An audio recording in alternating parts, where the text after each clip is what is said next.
So here we're going to start. So part two, the east-west diagnosis. Took me a while to find this picture. East-west, north-south.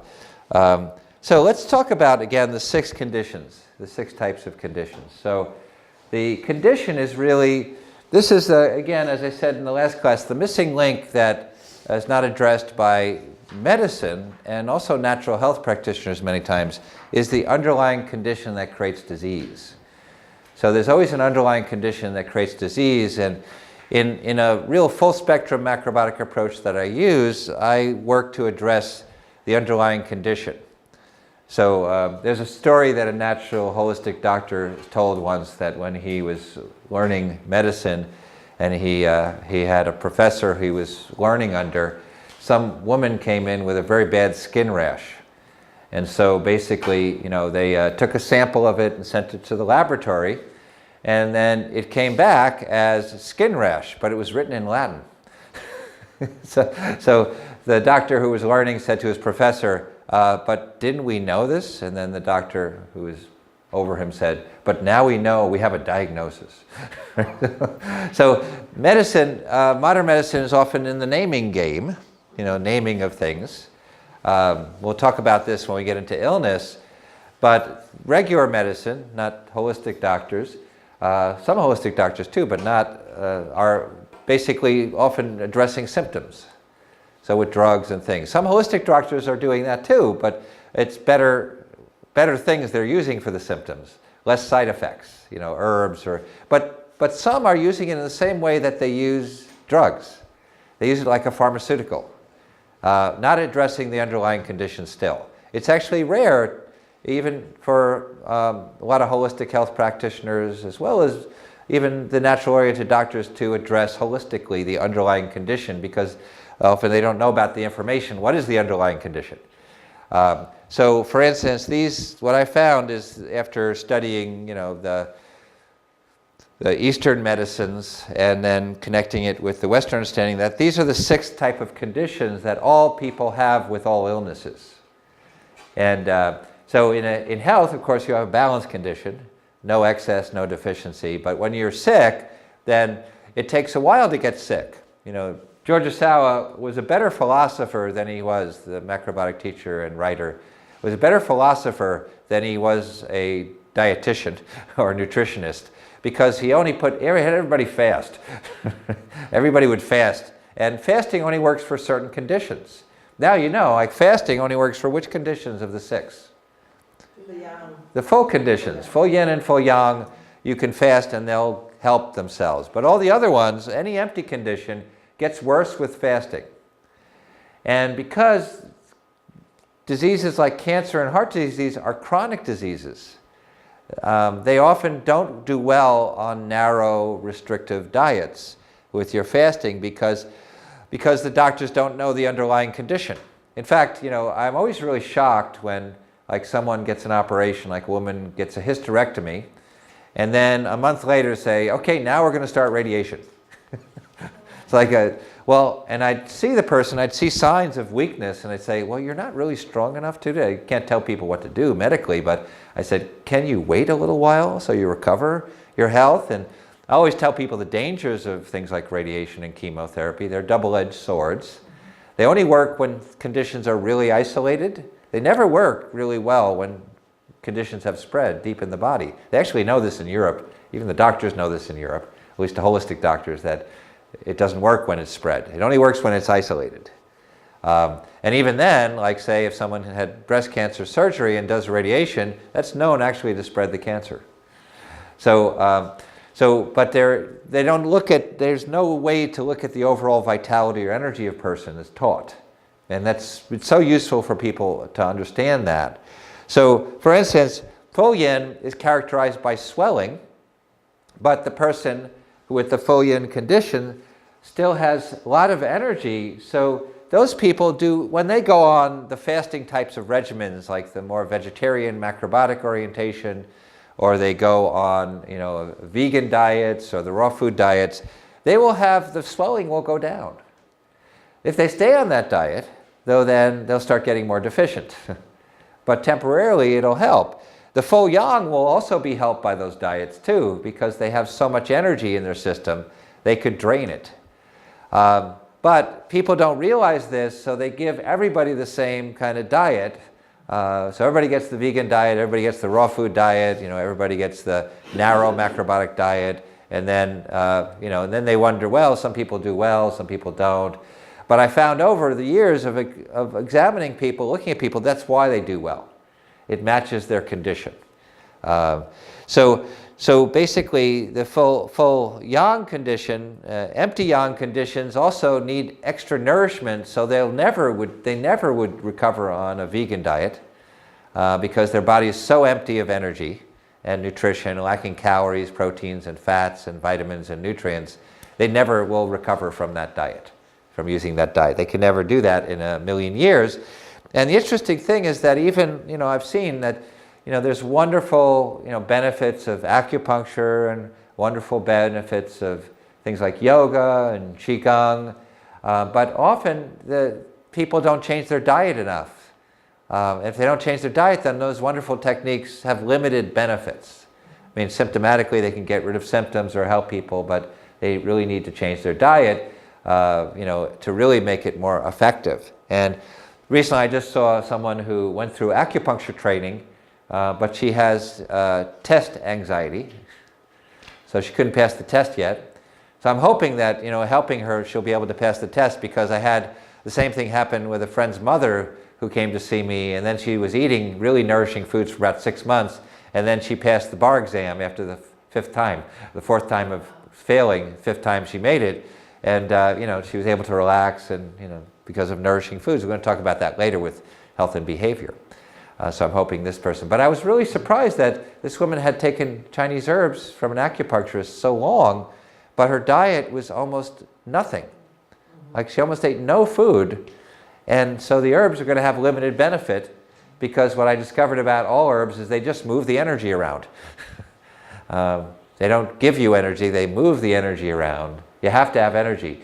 And the interesting thing about that with herbs is that the herbs for digestion are often the herbs for immunity. The same herbs are used for digestion in Chinese medicine as immunity. And so there's a link between your digestion and immunity. And the way traditionally they talk about energy in Chinese medicine is yang is activity and yin is rest. So the most yang system in the body, according to Chinese medicine, is the immune system, most active and aggressive. So you need a lot of energy to have that.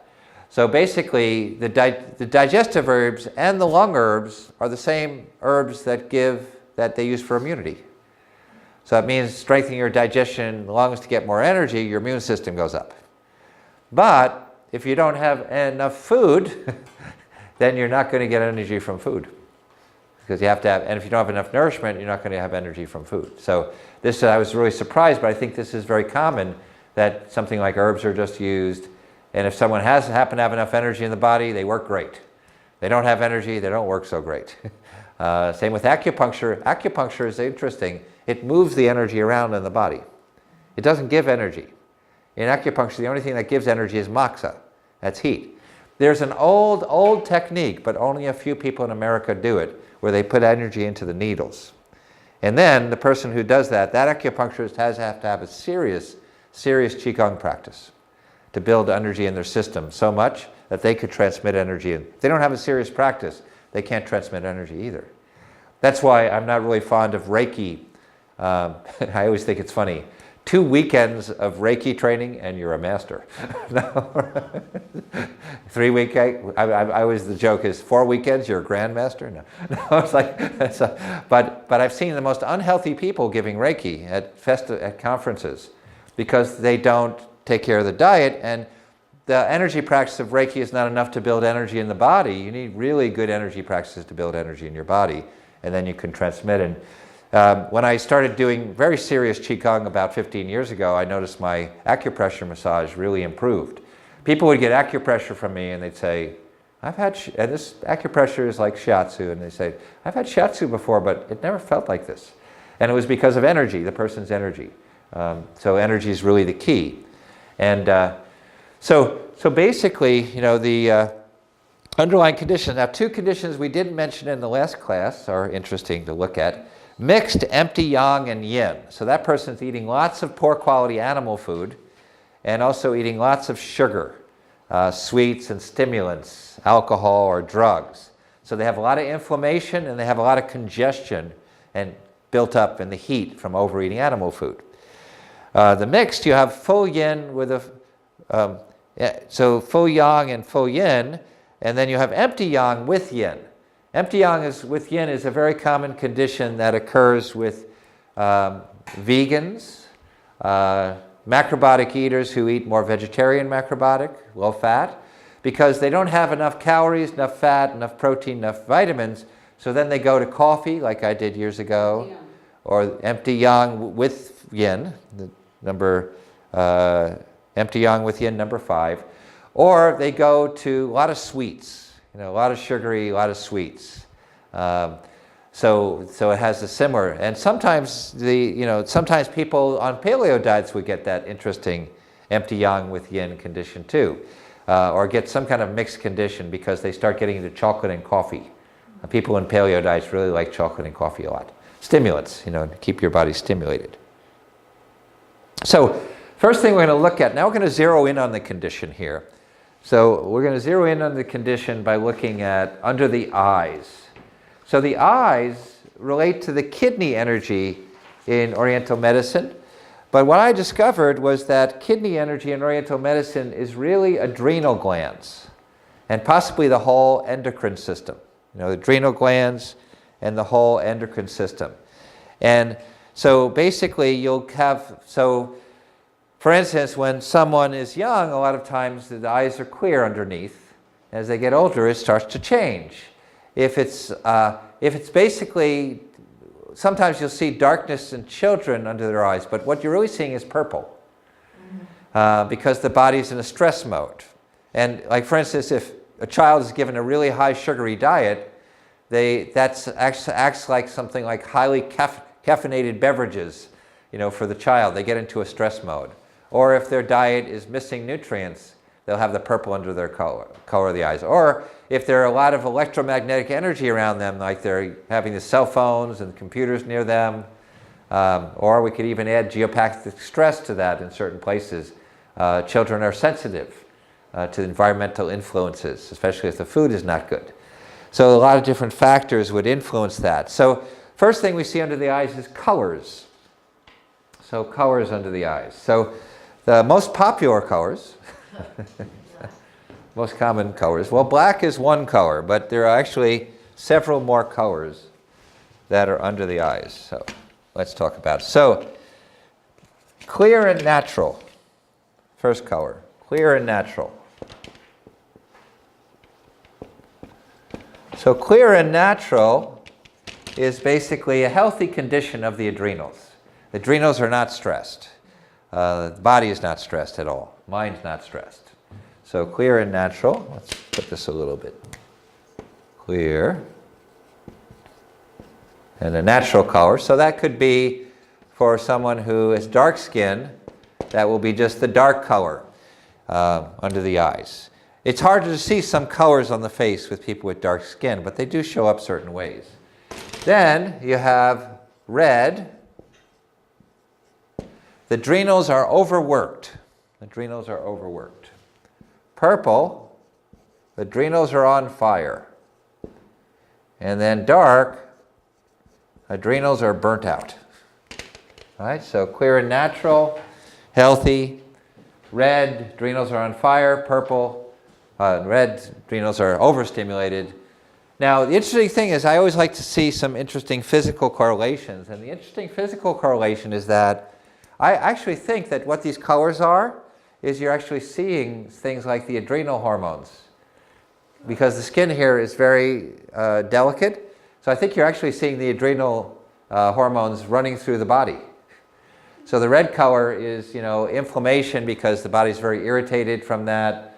And then the purple color is the adrenals are really overstimulated and on fire. And then dark, the adrenals are burnt out. So, some of the things we talked about, you can get an idea of what would put the body under stress that the adrenals would get burnt out. So. So basically, anything missing in diet, including skipping meals, puts you into adrenal overstimulation. So people skip meals, or you like eat a vegetarian macrobiotic diet without enough vitamins like B12, fats, minerals, calories. Your body goes into a stress mode. If you eat a vegan diet and basically not enough protein, not enough fats, not enough nutrients, go into stress mode. You see these signs. If you eat actually a paleo diet, low carb diet, not enough carbs, body goes into the stress mode. You skip meals all the time, you go into the stress mode. You don't eat enough, you go in the stress mode. You run on coffee and cigarettes, you go in the stress mode. So a lot of things will push you. It takes a certain amount of medicines, regular medicines, put you in the stress mode. They'll put you in the stress mode. You don't get enough sleep, you go in the stress mode. You over-exercise, you go in the stress mode. You overwork, you go in the stress mode. You stress out your mind because you keep thinking about things that are going on, or react to things, let yourself get upset, you go in the stress mode. So the Taoists who created the original Chinese medicine, who were basically shamanic practice, called the emotions the seven thieves. The seven thieves. There's seven basic emotions. They steal your life energy. We'll talk more about this afternoon. But what they do is they could put you under a lot of stress. So for instance, the interesting thing is if you study and read some of these writings about this technique called the three principles, what's the interesting thing about the three principles, they, especially in that book, Do Nothing, he explains that some people think that to get work done, you have to stress your mind and emotions to get work done.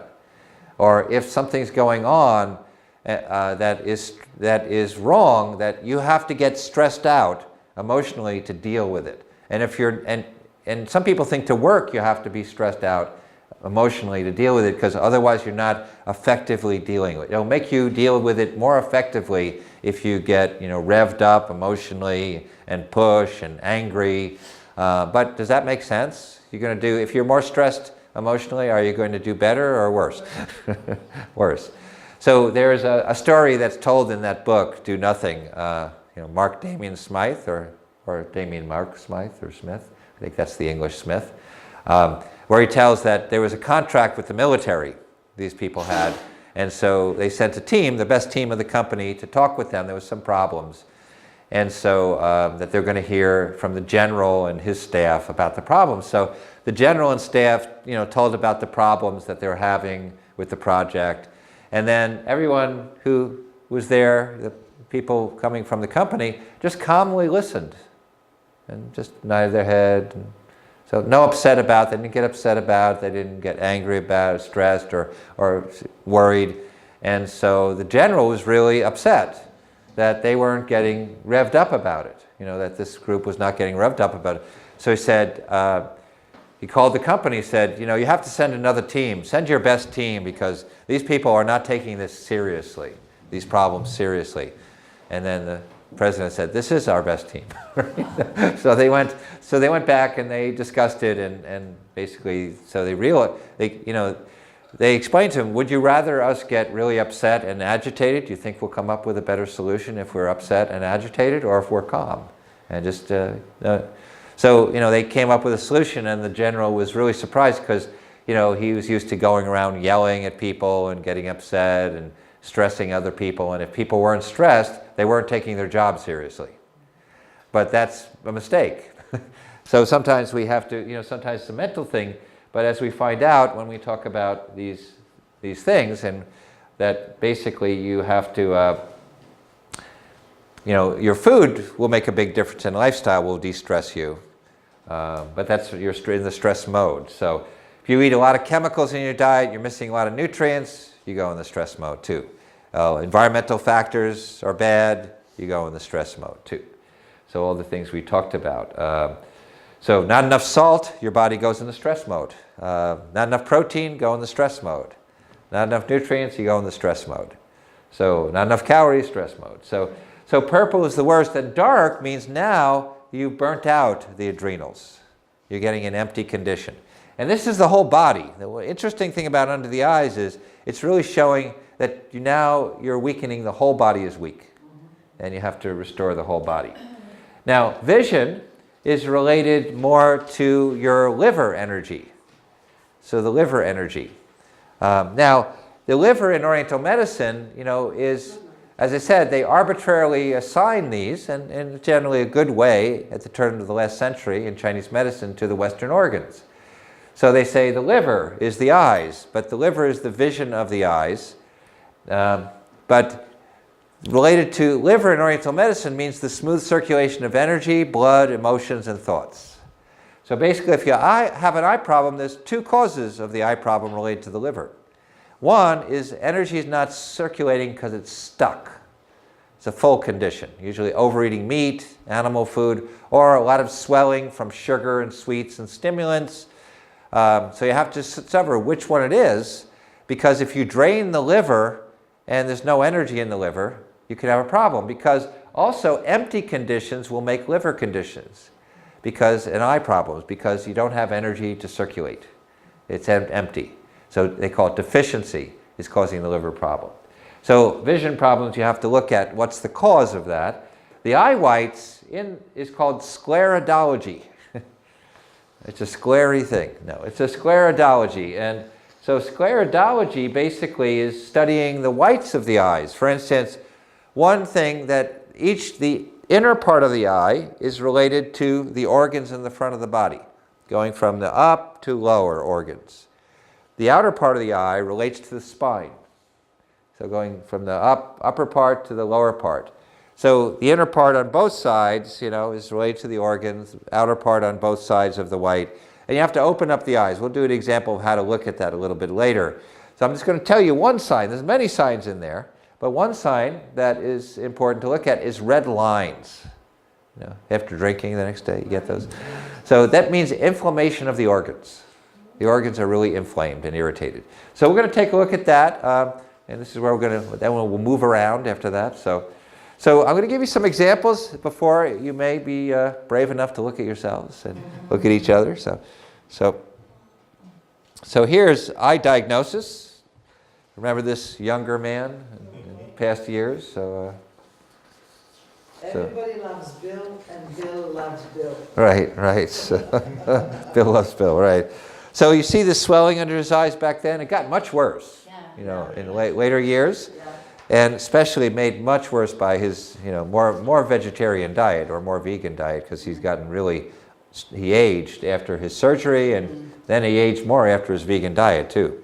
So this is not the best thing for him. But the interesting thing is that while we're looking at Bill, while we're looking at Bill, there's another thing about Bill that's interesting. The nose relates to the heart. Yeah, very right. And the reason that it relates to the heart is interesting, a very physical cause. This is the periphery of the body. The ears, the nose, fingers, toes. So heart conditions, circulatory conditions, will show up on the periphery of the body. But this is the closest to the heart, so this shows up first. So you see he has swelling in his nose, which means the heart. And then he had a red nose, and yet this is not as accurate a picture. He always had a red nose. He wasn't a real big drinker, but he was a professional junk food eater. There was a skit on Saturday Night Live years ago when he was the president, and he was jogging, and then he jogged into McDonald's and started eating everybody's food. So it's he loved his junk food and sugars and sweets and sodas and things like that. And soda is the worst, for inflammation, because they've replaced all the sugar with high fructose corn syrup. It's interesting, there's a natural burger place around BurgerFi, it's in Chicago around there, and they have Mexican Coke. That sounds like a joke, it's not that kind of Coke. Mexican Coke is basically Coke that still has white sugar in it, not high fructose corn syrup.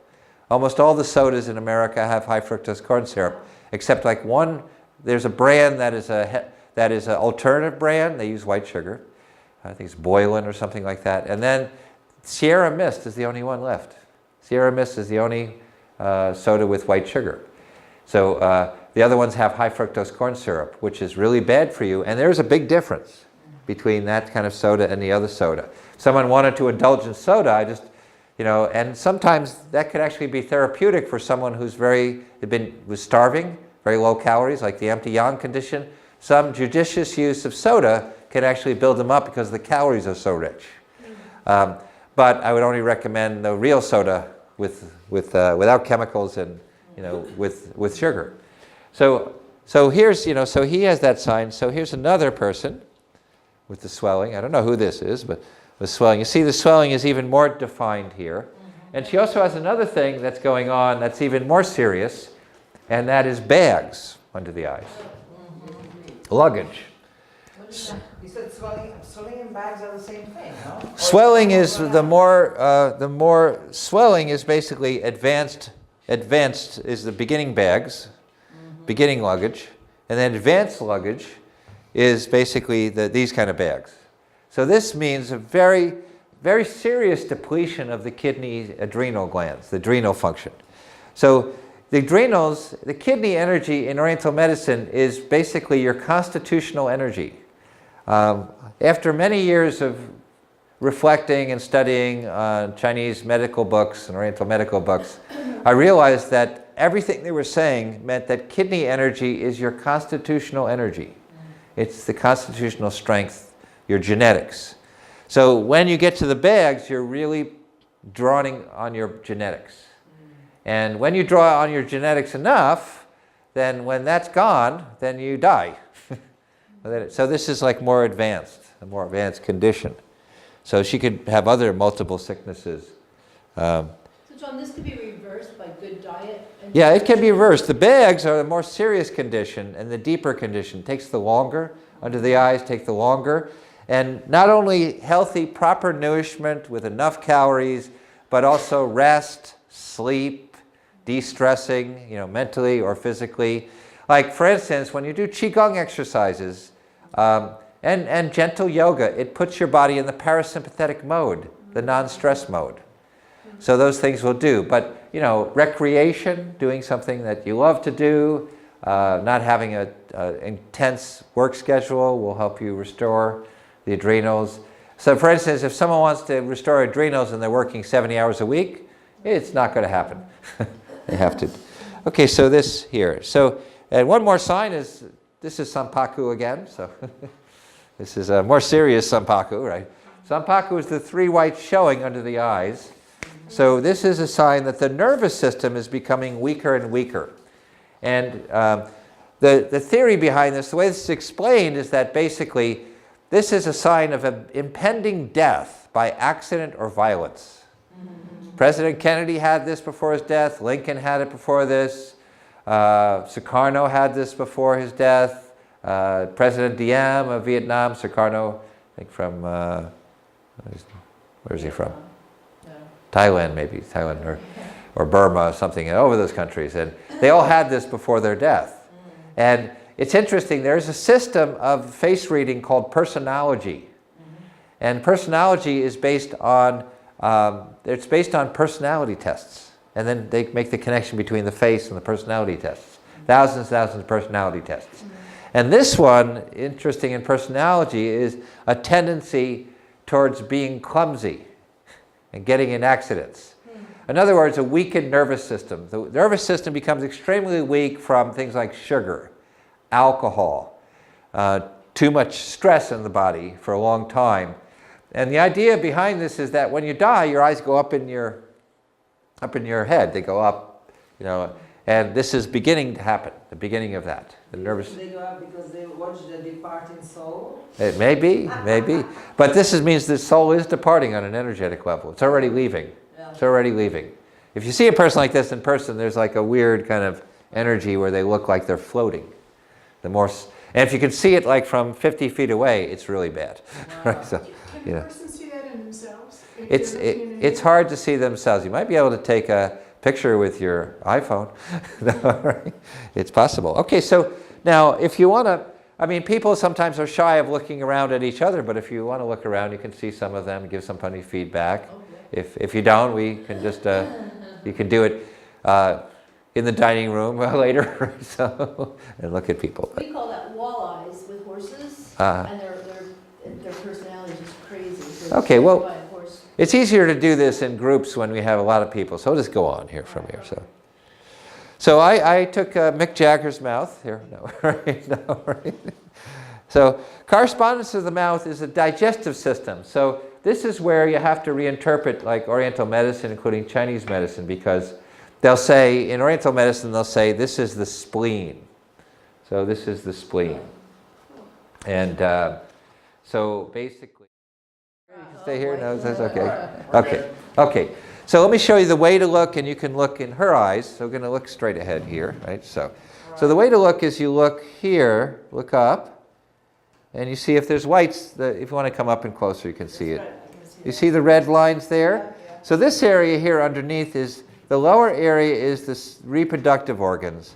And as you go up, that gets into kidney adrenals. So you see has the white lines both in the kidney adrenals and a little bit lower too. So the lower eyes. They're injected everywhere, even the outside. Yeah, so this is going, so on the outside it's actually going towards the spine. And she has had a lot of accidents over the years which create chronic inflammation. So, and look that way. So look that way, now we can go, to do the eyes here, you open up, and you actually see in the middle section there, that's the lungs and the heart where there's inflammation. It's all these drop of lines there, especially in the lung area, you have something's going on with inflammation. So, and then look down straight. Okay, so here, this is the sinus in the middle with that big line, and also the brain. So inflammation there. And then look on the other side, look up, if you would. So you see the inflammation there, kidney, adrenals. And then look this way. This is the spine. You see this is actually, that part is like the middle of the spine. So there must be some leftover high inflammation there for you from past accidents she's had. Look the other way. This side, right? So go in, go that way here. Okay, so in this side, yeah, it's the middle section of the spine, big section there. Go the other way. Midsection. This is even more on this side. And then go down. Okay, and then we see also the sinus area, some brain area, sinus area. Now, if I could press the pressure point for you. Okay. How does that feel? Not too bad. Not too bad. Okay. Okay, so that's this is testing the sinuses to see. Now, for pain, because she's experienced some pain, this is a pressure point here. Large intestine 4 will actually help pain in the body. It works by distracting people. No, I'm kidding. But you hold it for about a minute. And you can do this throughout the day. And if you want to make it a little stronger, you can use the other side of a pen to press it. And I was telling the story how I was studying internal martial arts years ago, and my teacher had signs that his intestine were swollen. We're going to go over that next. And so, very inflamed. And so the teacher from Taiwan, who was his teacher, was coming, and we were taking classes. So he came up during the party, and I just, as a joke, I grabbed this point and I said, excuse me, teacher, do you, I forget his name now, but he said, do you ever do pressure points? Because in the martial arts, they'd hit pressure points, and I say, like this one. It's like, ah! It's like the first night I studied with, he was like, ah! I said, yeah, it's the intestines. He said, yes, we do. Right? So if you're ever in trouble, and you see the sign that we're going to talk about next, just hit them in this point, and and they'll let you go and writhe away in pain. So is that tender too? It is, yeah. Okay, but this point controls pain in the upper body, but it also affects pain everywhere. So when they do acupuncture anesthesia for dental work, they put a needle in here and they attach it to a machine that vibrates it. And what they do, you can't, you'd get really tired if you did it by hand. So they have the machine do it and they usually walk away. And then the vibration of that, they keep it on during the whole dental work. It stops you from feeling pain. Large intestine 4. Yeah, they put it in large intestine 4 for the upper body. For other places, if they're doing operations in China, they'll actually do operations with without anesthesia, and the person is awake while they're cutting into their organs. But they don't feel anything.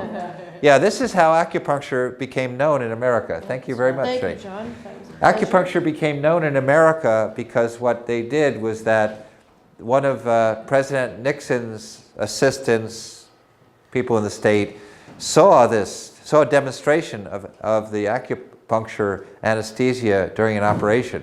So impressed, he told people about it, and then people started to want to know more about acupuncture. So you could actually, if you want to look at each other, you could do that too. It's up to you if you don't mind being looked at. We could just keep the camera going. We don't have to film people doing that. But we'll just keep it going. And We'll look later. It's okay. okay, you can do it later for homework. Okay, so the next thing we won't do for we'll maybe about 10 minutes. We'll need someone to film more because we're going to do hand diagnosis too. So okay, so let's talk about the mouth here. The correspondence in the mouth. So like we talked about before, we'll go over again. The mouth corresponds to the digestive system. In Oriental medicine, they'll say it's spleen, and and if you go to a doctor who doesn't explain it, they'll just say you have a spleen imbalance. They look because they use facial diagnosis in Chinese medicine, but spleen has nothing to do at all with the spleen organ. If you read the writings that have been translated, there's a really good book if you like to read about the traditional understanding called The Web That Has No Weaver by Ted Kapchuk. Not Upchuck, no, Ted Kapchuk. And The Web Has No Weaver goes into good explanations, but when you hear about spleen, you don't hear anything about what we consider the Western spleen. The web that has no weaver, no weaver. So you'll hear things like that, that in the books on Oriental medicine, including that one, they'll say the spleen rules transformation and transportation. What's that? Transformation and transportation of energy and blood. And then, Okay. but you go a little bit more and you read more and more about it and said, oh, they're talking about digestion and the distribution of energy and blood, okay, and nutrition in the body. That's what they're talking about. So it's not really spleen in the Western sense. It's really pancreas, small intestine. That's really what it is. So the upper digestive system is seen by the upper lip. So this is the pancreas. This is also the stomach. Right? To some extent, the esophagus can be seen here. The lower lip shows the small and large intestine. So large intestine absorbs water and absorbs minerals. The small intestine absorbs everything. Almost everything is absorbed there from our food. So basically, you'll see colors and swelling of the lips. We'll show you. So swelling indicates inflammation. Inflammation in the digestive tract. So inflammation in the digestive tract will come from things like if you basically irritate the stomach a lot. So very hot and very cold beverages will irritate the stomach. If you eat, a lot of people don't realize that acid reflux is 99% of the time too little stomach acid, not too much stomach acid.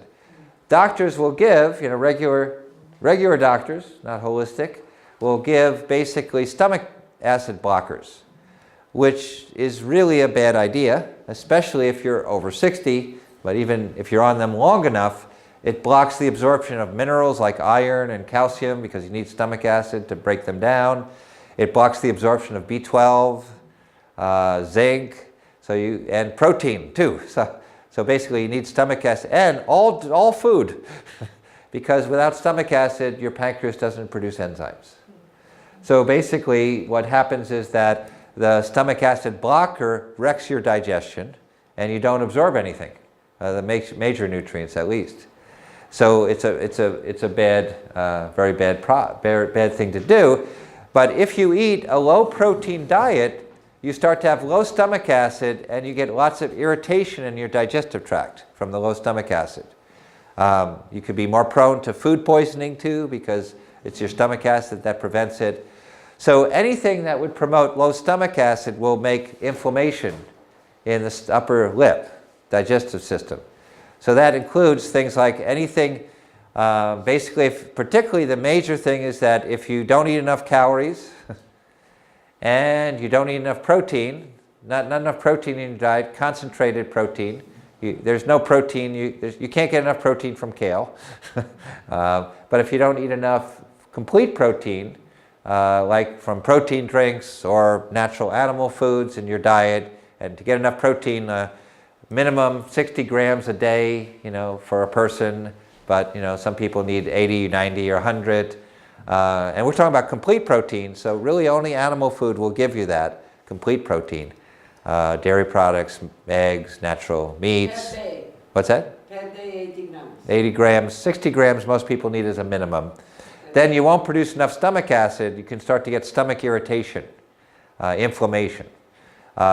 Alcohol, of course, too much alcohol will inflame. So that nice warm feeling you get when someone drinks whiskey going down.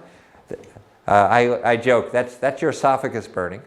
That nice warm feeling when you get your stomach, that's your stomach burning. It's not to say, that's why, if you wanted to indulge in something like that moderately, make sure you have food in there so it will dull it, won't burn as much. But, and you don't get you still get some irritation from beer or wine, but beer has too much it's a food, almost like a food, so you don't feel it the same. But people overindulge in alcohol, they wreck the stomach. So if you have acid reflux and the doctor's giving you something to block that stomach acid, and you go... Temporarily, what happens with acid reflux is you get spikes of acid when it's low. And what happens is also, if you don't have enough stomach acid, the valve between your stomach and your esophagus doesn't close. And when it doesn't close, then it gets up into the esophagus and the stomach acid. And we'll get spikes of it, not consistent, but it goes up into there and burns it. Sometimes even into the throat. And so, the symptomatic approach of modern medicine is this, okay, let's just block all the acid. And it will because it blocks all the acid, you won't have any spikes, but you also won't digest any minerals, any protein, any carbohydrates, any food. Right? You won't digest any food if you take that long enough. So the best way to do that is to promote stomach acid. Some people use things like betaine HCl to promote stomach acid, but some people it irritates them. Better way is to eat adequate nourishment, enough calories and enough protein so your body starts producing stomach acids. And if you can't digest the protein, digestive aids are helpful until you can do that. So basically that's the swelling in the lower upper lip. Now the lower lip is interesting because it often is related to a sluggish digestive system where you get swelling in the large intestine and small intestine. Swelling of the large intestine will arise if the whole digestive system is slow and you're not digesting food completely. So then meat is easy to digest, as is grains easy to digest, but if your digestion is so slow, it will sometimes putrefy or ferment down there because it's so slow. And then you'll start to get an overgrowth of bad bacteria. This is made worse by taking fluoridated water. Fluoridation kills the bacteria in your intestine. Also kills the bacteria in the intestine as antibiotics. People use a lot of antibiotics that kills the bacteria in the intestine. So slow digestion. Don't eat enough food, not good bacteria in your digestive system because the food will slow down too much. Too much stress slows down your metabolism. Basically, the food will rot in your large intestine. Now, why is the food rotting, besides not sounding so good, in your small intestine bad for you, in your large intestine bad for you? Because then you'll get a condition which will make swelling in your small intestine called dysbiosis. So if you're on that $1 million show, they ask you, what is dysbiosis? For $10,000, what is dysbiosis?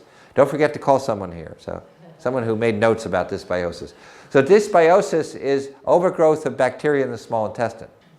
And this arises when there's bad bacteria in the large intestine, goes into the small intestine, and now this blocks the absorption of nutrients and creates a lot of irritation and swelling, and you'll see a swollen lower lip when they have that. So swollen lower lip when you have that. Now, So we have, that swelling. Then you'll have also colors on the lips. So very pink or a mild red color is a healthy circulation through your digestive tract of your lips. A bright red color means high inflammation in your digestive tract. Dark red color is basically stagnation. Pink, pinkish red is normal, good circulation.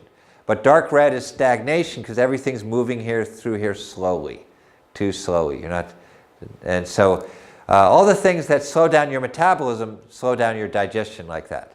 So people who basically, anything that slows your metabolism would do that. So people missing nutrients slows your metabolism. Any major nutrient missing, slow your metabolism. Polyunsaturated fats, all the vegetable oils are popular, which is more responsible, find out, for heart disease than saturated fats. Went up 1,500% in the last 100 years, the consumption. Slow your metabolism. Not eating, slow your metabolism. Junk food, slow your metabolism. Lack of nutrition, slow your metabolism. Not enough sleep, slow your metabolism. So all these things, the metabolism being really slow will make stagnation through the digestive tract, the dark red lips. Then you have thinness. Now thinness is something that, what happens with thinness is usually the muscles in the digestive tract are starting to basically shrink. As the body ages, all the muscle, you basically, it's not that you contract, it's you just stop expanding in advanced age. Things don't grow as rapidly as they did. So the lips, basically, some people are born with thinner lips. Some people are born with thicker lips. People born with thicker lips have stronger digestion from birth. It's a constitutional thing. People born with thinner lips have weaker digestion from birth. So if you had thin lips your whole life, that's more constitutional. But some people have thicker lips, become thinner because the digestive system is basically changing. It's actually, the muscles are getting weaker. And there's a way to check if it's the muscles. I'll show you in a minute of that. So here is John Voight. Remember? Okay, so here's movie trivia. What movie is this from?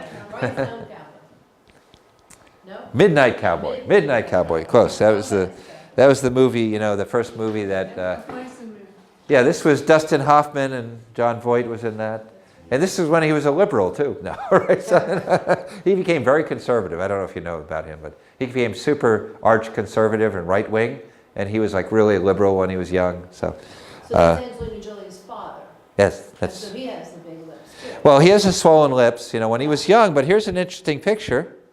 He got thinner. Yeah. So he contracted. He didn't contract. The muscles shrunk in his digestive tract. They shrunk. So now here's something that you can tell if there's a shrinking of that. If you happen to have the thin lips, we won't necessarily go around unless you want to be on camera. No, right? But I do need a hand. I have two. Thank you very much. No. I need a real hand, right? So, but I have to have someone come up to me because I can't. I'm limited in my movement. So if you can walk around. So because I can't. Just dug my nails there though. Okay, you got it. Sorry. That's a mark. Well, what I'm looking at here is the large intestine point is a diagnosis point for the large intestine in Oriental medicine. But what I found over the years is this also, if you press this tells you what is going on in the muscles of the digestive tract. Mm-hmm. So for instance, if I go to Alcmene's left and right here, this one is a better muscle. This one's a thinner muscle. I can feel the difference. So that means on this side, the muscles of the particularly intestines are weaker than this side because this is more full and more developed. They're not strongly developed, but they're more developed on this side. Then there's also another quality here of softness. This side is much softer. This side's much softer. And when I do this, because I do a lot of things with my hands, but it's not only the things in my hand, it's also what you're doing internally. I usually tell people to check theirs, okay, and then check mine. I feel. Yeah. So now it's interesting because I've actually done this with people who do much more with their hands than me. I play the guitar, I do massage, I write. and I do push-ups and other things that make muscles. But basically, but they're really thin here, even though they do a tremendous amount of exercise. So it's not only what I'm doing, that's part of it. It's that I'm doing it, but I have adequate nourishment to build my muscle. And the main nourishment thing, it doesn't have to be the major part of your diet, but you have to have adequate protein and fat to build the muscle here. And adequate calories also on top of that. So thank you very much, Jay. Now, some people, if we felt it, the muscle here might be very, very thin. And that thinness will correspond to the overly thin lips. Because the muscles, over the years, because of doing things to the person's metabolism, and it's slowing down, the muscles started to shrink in the digestive tract. Okay, there's Angelina again, just to show those swelling lips we saw before. And of course, the famous person with swelling lips. This is when he was really young, too. I think who knows, he might be using Botox now to keep that swelling, because he's famous for that lower lip being swollen, right? So, Mick Jagger. This is young Mick Jagger. Very young Mick Jagger. So. Really young, right? So I think this is when, this might be from the 60s or something. I think that, I recognize that hat. I recognize that hat. No, right? So, that was some kind of thing they were doing special with the hat. So. Okay, so the next thing we'll talk about here, and this is a good example of that, is the cheeks. So the cheeks show nourishment, overall nourishment. The person is getting enough nourishment. So if the cheeks are full, adequate nourishment. Too full, there's an imbalance in how the body's using nourishment. So the interesting thing is that I remember seeing a picture in a book that was a curious picture. It was a book by someone who, can't remember his name, Gary Tubbs, yeah, the author. And he was talking about, he's like a low-carb advocate, but he had a lot of good information about the need for fats and animal proteins in his body. But he's a little too low-carb for my taste, but he had a lot of good information, really a lot of detail in it, in his book. But the interesting thing is the picture in the back of the book. The picture in the back of the book have these women, and they have, they're naked, but they're overweight. Really overweight, so he has a little things blocking their eyes, but their cheeks are really thin. They're overweight, but their cheeks are thin. So their type of overweight conditions come from a lack of nourishment. Just maybe eating white flour or sugar, but not much nourishing foods. So actually it shows, and the interesting thing is my mother had the same thing just before, in the last years before she passed away at 96. She had, she was gaining more weight, which she didn't like, because she always was, I think, always controlling her diet before and had a vanity about it. But also then, I remember seeing her with her weight, she had this really thin, because she got a sweet tooth. That's, she would eat a lot of sweets and not eat much food. In fact, it was a joke, because, I kidnapped her from Long Island and brought her up to my house, because I thought she was, not be able, and she would never leave that house. She was there since the 53, so I was born in 52. So she wouldn't leave the house, so I had to make an excuse to kidnap her. I said, oh, I have to bring you up with me because I couldn't make it in time to the post office and I have to get back. So she said, oh, okay. So we came up and so she stayed with us for the 3 years before she passed. And I realized how big a sweet tooth she had gotten, because we'd say, okay, here's some cookies for you. So we'd bring her like a little box of cookies, then come back an hour later and they're gone. Right? Or here's some chocolates for you, and then a half hour later, where's that chocolate? Oh, it's gone. Right? So basically, this correlates with actually your hands too. So you can take the nourishment in a person's hands.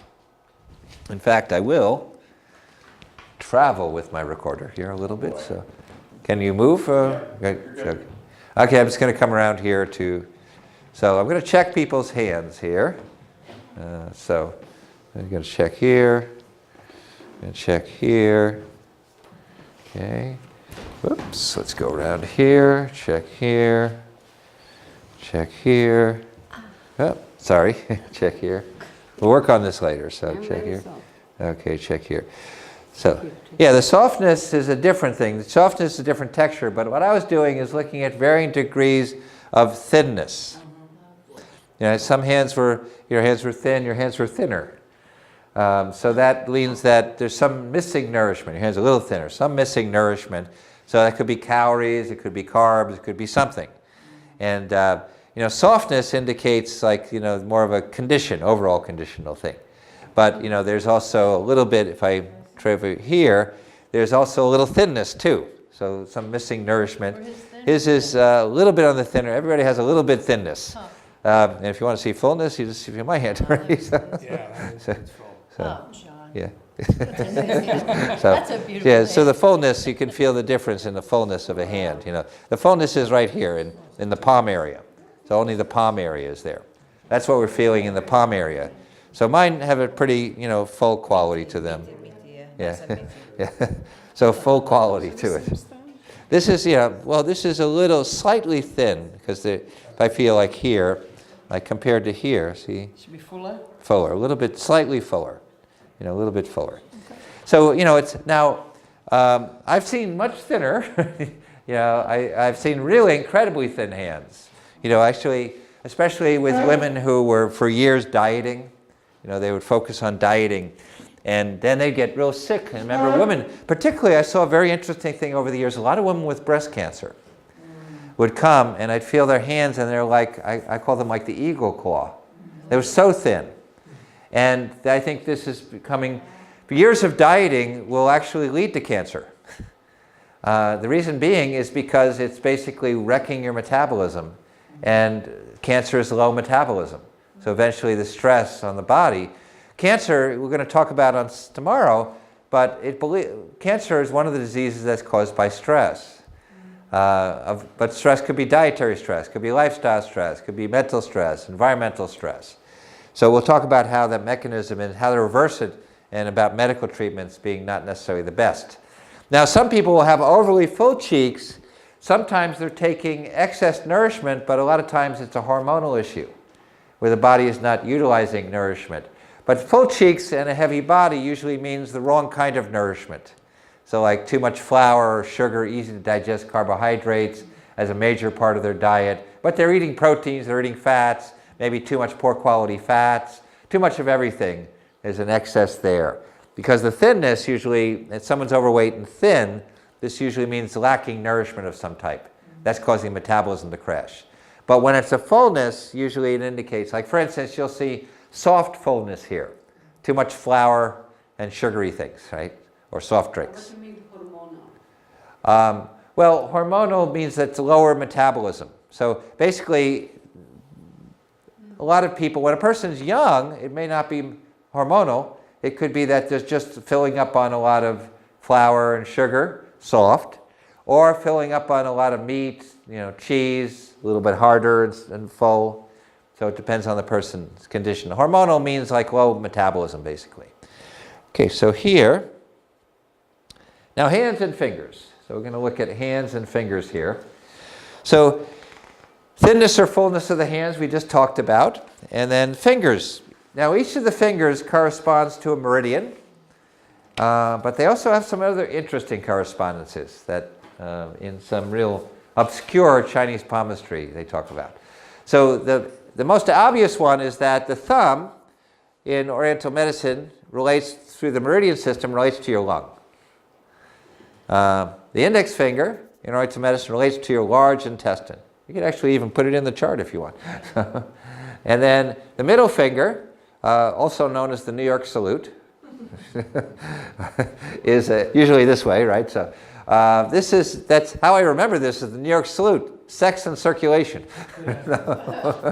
So it's basically the heart, what's called the heart governor in Oriental medicine. And then the fourth finger is the triple heater, which is more or less your metabolism. And the fifth finger is heart and small intestine.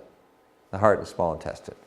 So basically you can look at various things in the fingers and tell the condition. Like for instance, if someone's fingertip is swollen, or they have pain on one side, or you can even check it. The way to check it is, this is a technique from massage.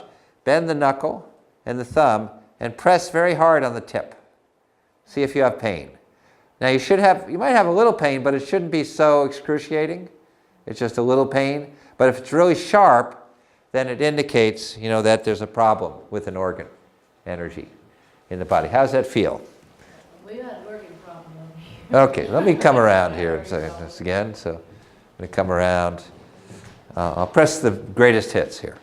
So how's that A there? little bit. Okay. Just pressure. Okay. Yeah, the little finger side is often really popular source of pain. How's that? Okay? Yeah, a little painful. A little bit. We're testing large Yeah, intestine, also so painful. large intestine, large intestine and stomach. So sometimes people don't feel the pain until I press. How does that feel? No pain. Okay. And he drinks diet soda Yeah, see? all the time. Wow. Yeah. Yes. Okay. So diet soda, one thing about diet soda, that it actually hurts the brain. Because aspartame has a bad effect on the brain. And if it's not hurting your brain, then you were born with a good brain. So you can tolerate, some abuse. In fact, among sodas, I always recommend people take regular soda, but get it not with high fructose corn syrup. If you want a soda, how's that there? Oh, good. We got a good one. So we got a good one there. So there's even best is Whole Foods makes a soda that's just made with carbonated water, and and some sugar, and no coloring even, because they put phosphoric acid in Coke, and phosphoric acid will leach minerals from the bones. So Coke is really bad for the bones that way. But there's no phosphoric acid in the Coke from Whole Foods, and it's actually pretty mildly sweetened compared to other ones. So if you, sugar is better for people, sugar is actually better for people than the artificial sweetener. And in fact, there's a person who wrote a whole book about that called Excitotoxins. And the subtitle actually of that book, it's by Blaylock. The subtitle says it all: The Taste That Kills. And what is killing is actually brain cells. That's what aspartame does. So Blaylock. And if you're functioning well with it, as I said, you have a good brain, because you're able to tolerate the abuse, right? So the people, when we talk about constitutions, the people born with the strong constitutions, who party all night, get 4 hours of sleep, and they do perfect work at work, and then do it again. And then on the weekend, maybe they take a rest. Those people, don't try to do what they do, because most people do not have that kind of constitution. So here, like for instance, if you tend to have nails that split, particular nails, check the organs. It's an organ imbalance. Now, here's some hands. So here's some hands. I was able to find some pictures of hands. So now, two things that I'm going to talk about. There's a lot more to talk about the hands, but in some advanced classes I'll talk about that more. But one thing to talk about the hands here is interesting is two fingers. And this is kind of like an unusual Oriental medicine, but I found it to be absolutely true. The thumb shows the overall condition of a person. It shows the overall condition. So if the thumb is shrunken, the person's condition is starting to get weaker, some kind of deficiency, if it's shrunken. If it's full and swollen, there's some swelling going on in the body. If it's shrunken, the overall condition, if it's weak looking or shrunken, it means the overall condition of the body is weaker. And if you see a lot of thumbs, you could practice this without telling people, just look around or shake hands and look at their thumbs. If you see a lot of people, you actually see a lot of variations. Some people's will be incredibly weak and shrunken, some people a little bit, some people a lot. If you go around, you'll see the differences. But I found this to be very accurate, that it does show the overall health and energy of a person, if they have good energy, vitality. The little finger shows also your digestive function. Mine is So basically, if this is not strong, basically weak looking or shrunken, it means weak digestion that you have to work on. talking about the many things we talked about. But we'll also talk about more of that tomorrow and get specific when we talk about illnesses about this. So the interesting thing is that, that when someone plays an instrument where they have to use something, they're using all these fingers, they're stimulating the meridians. And in Qigong, you have all these movements that you're doing with the hands. So basically, you're doing the movements with the hands, and basically all the fingers are being utilized. And sometimes you even, use special things, like here's one, to stimulate the meridians, they'll do hand positions like this. Or, I practice a form of internal martial art called Bagua, where you walk in the circle. My recorder is going to stop me from walking too much, but you walk in the circle, and then you do certain kinds of moves, in the circle. I'll demonstrate when I'm not having this on me. But your hands are doing different positions, or in something I practice internal martial arts called the Three Sisters. Three Sisters are Tai Chi, Bagua, and Xing Yi. And Xing Yi is basically internal karate. So this is a Xing Yi stance. And you do a kick, and you come around, right? And so the Xing Yi hand, you also use different hands too in this. And again, all the meridians are being stimulated, so it stimulates that. Okay, so this, you can see how the little finger in this person is a little weak, especially on one side. So especially on the right side, you see it like it's almost shrunken on the right side. And so that shows that whoever this is, this one over here, the one on the left, I'm sorry, it's the opposite, right? So the one on the left is shrunken, that finger is shrunken, and that actually shows a weaker digestion. Lines of the hands basically are something that shows this is more constitutional in the hands. So the three lines is, the top line is your circulatory and excretory system, the top line. And the middle line is the nervous system, relates to your nervous system. And the line that goes around the base of the thumb is basically your digestive and respiratory system. So the deeper the line, the stronger the system is from birth. In the case of the line, and these lines have names. So the line that goes around the base of the thumb is called the lifeline.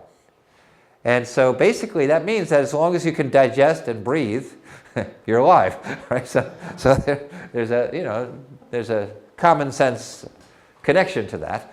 And so the deepest the line, the longer the line, the more potential longevity. So I happen to be lucky in that. I just have to take care of myself. My line goes down to here. So it goes down to here, and fairly deep. So fairly deep.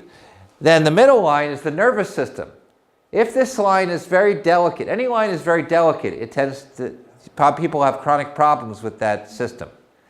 So for instance, if the middle line here, this middle line right over here, if I step over a second, this middle line, that was the lifeline. This is called the headline. Headline, and that basically, the headline is the nervous system. So if it's very faint, the person has a very delicate nervous system. So the faint line is someone who's very introspective. They found out that people who are introverted don't like stimulation. It's really their nervous system.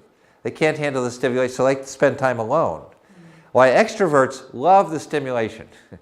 So I bet if you check extroverts, you'll find that they have, a line. Now, some people are mixed, introverts and extroverts. I think that's me. So I'm a bit mixed because I can get in front of people, I can be with people, but I also like to spend a lot of time studying, practicing things. It's like, so I don't have enough time to practice and study things that I want. See that because curve? Because, well, in this case, it's always curved, but it's delicate. Like you almost can't see it. Like this line is kind of in between, but some people, you almost can't see the line. Yeah. They have to bend their hand to see the line. That's a delicate nervous system. So a very delicate nervous system. Now, the right hand, whatever hand is your active hand, gives you the reading. So if your right hand is the right hand. If it's the left hand, it's what you were born with, the other hand. If you're left-handed, the left hand gives you the reading. The right hand is what you were born with. And it changed more after birth. If they're different, they changed after birth. And so basically now, there's also, if you have a very long headline, goes really long, then that person tends to be more idealistic and more artistic in nature, really long one. If very short, they tend to be more of a practical nature. So if it's also go deep, it curves down, again, more idealistic, more artistic. If it goes almost straight across, that person tends to be more social, more practical, like the practical arts, like business. And I found this to be quite accurate over the years of just seeing lots of people. The upper line is the heart line. Now the heart line is different because instead of starting from the thumb side, it starts from the little finger side. And if it's very, very short, then that person tends to close. This is related to your circulatory and excretory system. Deep, strong. Delicate, weaker from birth. Delicate is more weaker system. Very long also tends to be a little more weaker system. Very short, stronger, or shorter, stronger system. But if very short, like very short would be, it goes from the little finger to between your ring and middle. That person holds their emotions closer to the belt. They're not as expressive. If it's very long, going all the way up to the index finger, the person is much more expressive. And more free and frank, they say. Free and frank. So he's free and I'm frank. No. So if it's in between, of course, more balanced. So this can give insights into a person's constitutional strengths and weaknesses, and you can learn then basically how to help a person. Last thing we'll finish up with is some remedies and solutions. So inflammation, if you see a lot of inflammation in the eyes, or if you see a lot of inflammation in the body, it really depends on what part of the body it is. So for instance, inflammation, we'll take a few examples here. Like inflammation in the lungs can be helped by taking certain kinds of foods like lotus fruit, the traditional Chinese lotus fruit, which you can get dried or sometimes from Chinese markets. I think the nearest Chinese market is about an hour from here in Hadley, near Whole Foods. But if you live in a big city, Chinese markets will have that. And lotus fruit will tend to cool down and calm down inflammation. Hatumugi, the grain hatumugi, also known as Chinese barley, calms down inflammation in the lung area. So if you have red cheeks, like very bright red cheeks, this shows inflammation in your lungs. If you have, on the outside of your eye, if you have really deep red lines, inflammation in the lungs in the 3 and the 9 o'clock positions. So then you need to calm the inflammation down. Commercial dairy products, particularly low-fat dairy products, will cause inflammation in the lungs. Excessive amounts of alcohol or sugar, refined sugars, will cause inflammation in the lungs. So nourishing diet, we've been talking about, of course, is a given. Inflammation in the digestive tract, there's a couple of things. There's the kuzu drink, which originally is from Japan. You make a kuzu drink to calm that inflammation down in that area. And then also try to speed up the metabolism so that everything moves through there better. Restore the bacteria in the intestine by taking fermented foods, such as miso and pickles. And also then another good strategy for that is to eat, so enough carbohydrates because you need carbohydrates to actually promote the intestinal bacteria. The fermentation of the carbohydrates in the right way helps that. And the Western kuzu, if you can't get kuzu, the Western kuzu is slippery elm. So slippery elm will basically calm inflammation in the digestive tract also. If you have signs of the purple or red under the eyes, then you need to do things to de-stress. So common de-stressors, of course, getting enough sleep and rest, eating enough food. 2 things that are really important for de-stressing is carbohydrates, and the 2 either from grains, eating enough grains, or eating some natural sugars, because they de-stress the body. I think people know this because when they're under stress, who are you going to call? Stress busters, right? No. Send the sugar in, please, you know. But unfortunately, you know, I like to joke that when people go out and eat pastries and donuts, sugar is probably the best ingredient in there. No, the rest of it, like, is bad fat and, you know, bad oils and, you know, bad fats, bad oils, bad flour, artificial chemicals and colors. You know, so the sugar is actually probably the most natural thing in there, right? So that you're going to get. But you know, I will recommend more natural sugars for de-stressing, like dried fruit, cooked fruits. If people tolerate, you know, making their own homemade pastries and things like that, that have natural sugars like maple syrup, or have like rice syrup or barley malt. Some people can tolerate cane juice rather than organic sugar. It's more mild. So some natural sugars are helpful to de-stress a person and have a little bit regularly, and adequate carbohydrates. So for instance, the interesting thing is that stress hormones peak in the morning.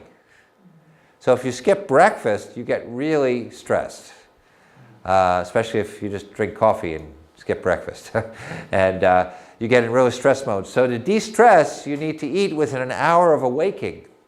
And you need carbohydrate or something, carbohydrate and sweet, or just carbohydrate like a morning porridge.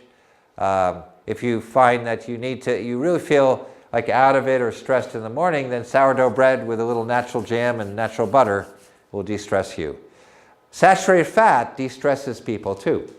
So people will avoid saturated fat because they think it's evil and demonic, you know. But it turns out that's not true. But research has shown saturated fat will de-stress the body more than any other fat. So natural butter, coconut oil will do that, or in foods like natural dairy products or meats. So saturated fat is good for that. Salt is de-stressing. People are often surprised at that, but having adequate salt will de-stress people. So these are, you know, de-stressing. Digestion and respiration, you know, good digestion and respiration comes from eating an adequate, nourishing diet. But, you know, some things for digestion, you know, sometimes people who have very weak digestion may need to take B vitamins, like B complex, to help their digestion to function better. There are some tonic herbs that also are great for digestion. There's a good tonic herb if you have digestive weakness called Six Gentlemen Pills. You can get this online. It's called a patent herb. They're very, very tiny pills. That's how they make them in China. And look for a GMP label. The GMP label is an international certification that this product from China is free of heavy metals, free of pharmaceuticals, free of any contamination. It's Australian certification, so it's not internal. So and people in Oriental medicine say this is very good certification to guarantee foods are pure. So the Six Gentlemen tea pills will help digestion. If you have a digestive issue, it's really good for digestion. Certain foods like root vegetables also help digestion, like carrots and burdock. So maybe you remember in the other day I showed the burdock that we harvested. That's basically good for digestion. For immunity, basically you have to make the energy of the body very, very strong. But sometimes people need extra things for immunity. So for instance, the three immune substances are zinc, selenium, and C. C also has the benefit of strengthening the adrenals. So taking judicious amounts of these will help people strengthen their immunity. And there's some herbs that are good for immunity too, like astragalus. Astragalus is a famous immune-boosting Chinese herb.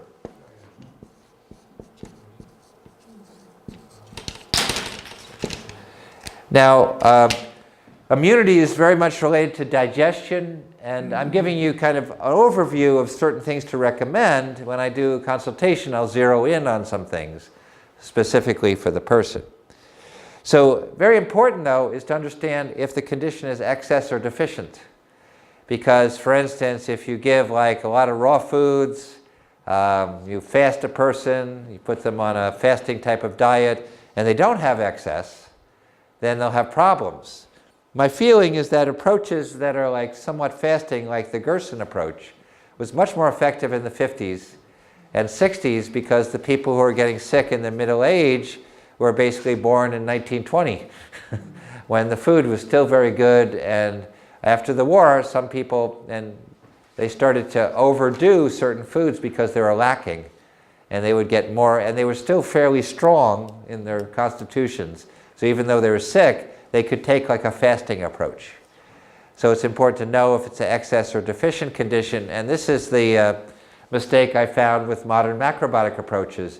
Everybody's put on the same diet, and the diet is basically a fasting diet. All the macrobiotic diet books, including schools nearby here, they're all teaching a fasting diet.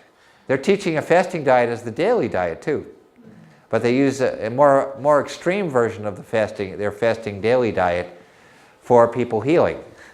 And because of that, eventually, I've seen everybody on that kind of diet get sick.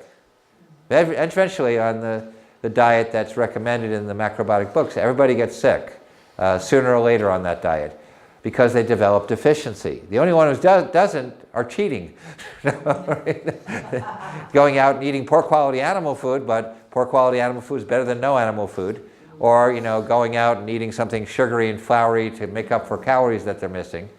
Those people tend to do better, but eventually the commercial food's not really great to do, but it's better than not having food, not having that. So really important. So we'll come back to this more, the diagnosis tomorrow when we talk about healing also. So that time for lunch. So let's do questions after, since we've been going a long time, and then we'll do questions.